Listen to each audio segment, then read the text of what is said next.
Olá, jovem jurista, meu nome é Ronaldo Bastos e esse é o seu RB News, o seu jornal de notícias diárias jurídicas, aqui do blog Ronaldo Bastos. Segura aí pra gente entender o que aconteceu no caso Aécio Neves.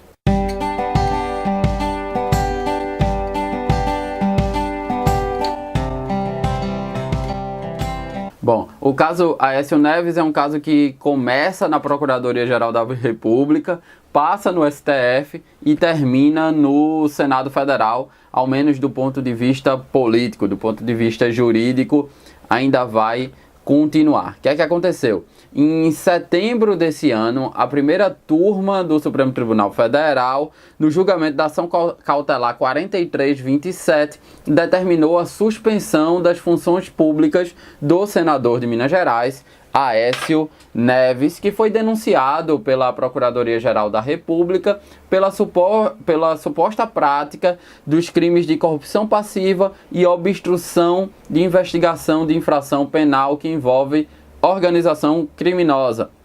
O senador, ainda além de ter suspenso as suas funções, ficou obrigado a cumprir o recolhimento domiciliar noturno, ficou obrigado a não contatar os outros investigados e não pôde mais sair do país, o que na prática inviabilizou o exercício do seu mandado.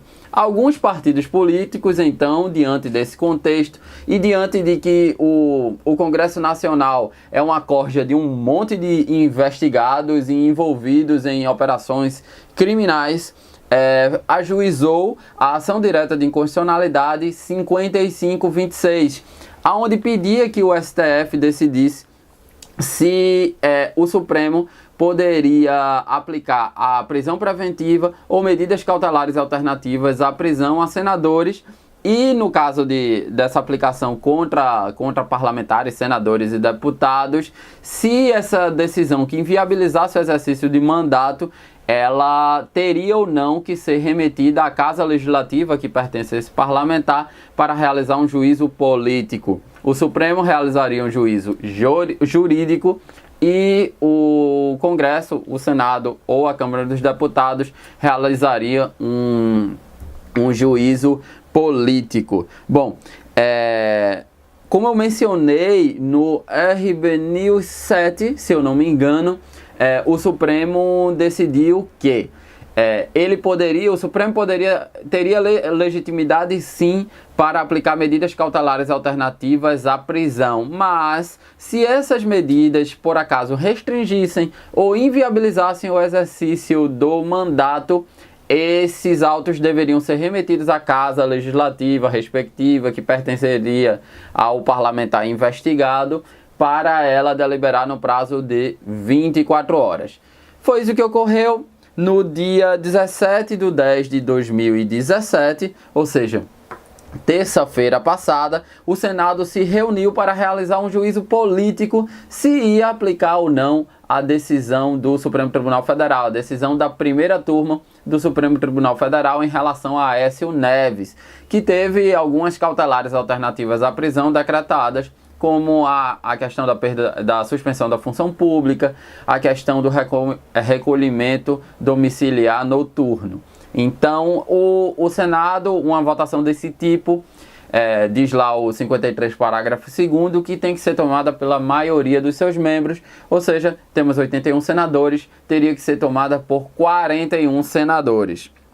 O resultado é que por 44 votos a 26, o Senado resolveu rechaçar a decisão do Supremo Tribunal Federal de afastar a decisão da primeira turma de afastar o senador Aécio Neves. Como eu me manifestei lá no RB News 7, é uma decisão totalmente acertada, a do Supremo Tribunal Federal, apesar das redes sociais estarem em polvorosa, é uma decisão totalmente acertada, essa da impossibilidade de um juiz afastar um senador da República ou um deputado por ausência de previsão constitucional, e tem uma série de problemas políticos decorrentes desse afastamento, perseguição política, a instrumentalização política do judiciário que hoje está ocorrendo mesmo sendo totalmente contrário ideologicamente em relação às práticas do senador Aécio Neves, a Constituição lhe garante esta imunidade, e esta imunidade é importante e é prevista nas maiorias das democracias contemporâneas.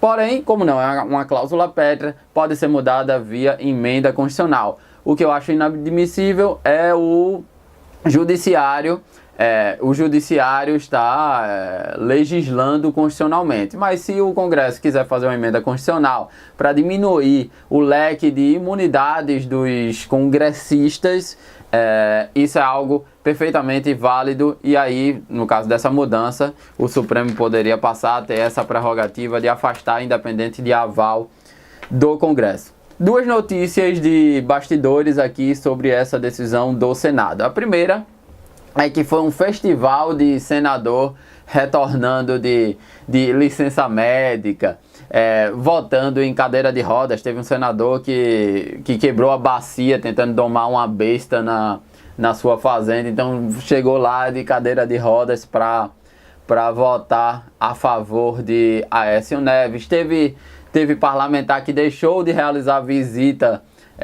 internacional, viagem internacional, institucional, para votar no caso Aécio Neves. Foi um caso que movimentou a semana em Brasília. E a segunda notícia de bastidor, que aí é a notícia preocupante e é a razão pela qual a população entrou em polvorosa em relação a essa decisão correta do Supremo Tribunal Federal. É que dos 44 senadores, essa notícia que eu peguei no jornal O Globo.